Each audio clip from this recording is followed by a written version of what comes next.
Hello दोस्तों, प्रणाम। हमारे यूट्यूब चैनल में आप सभी के स्वागत है। मैं 15 अगस्त पर गीत गाने जा रही हूँ, तो मुझे उम्मीद है कि आप सभी के पसंद आएगी।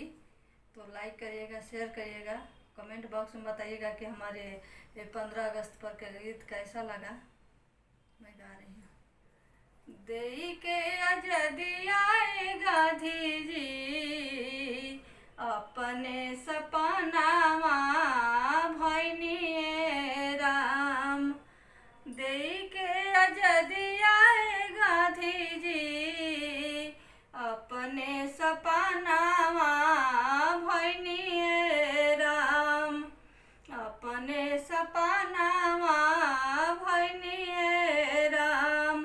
सादा रौरे रूप रंग, सादा रौरे भेसावा, घूमी रौर दिहनी आजादी के संदेशावा। अखिया पर शोभेला चश्मावा, अखिया पर शोभेला चश्मावा, अपने सपनावा भैनिए राम। अपने सपनावा भैनिए राम।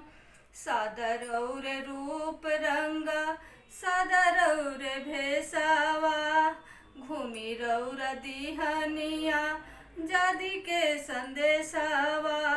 अखिया पर शोभेला चश्मावा, अखिया पर शोभेला चश्मावा, अपने सपनावा भैनिए राम।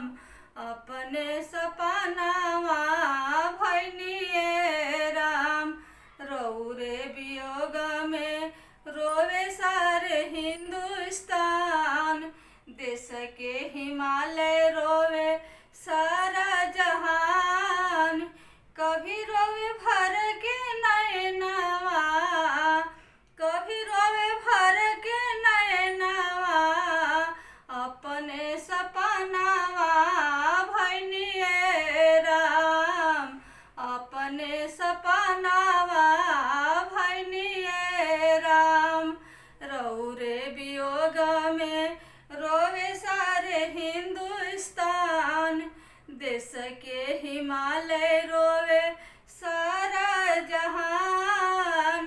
कभी रोवे भर के नैनवा, अपने सपनावा भैनिए राम। अपने सपनावा भैनिए राम। अगर हमारी गीत पसंद आई होगी तो लाइक करिएगा, शेयर करिएगा।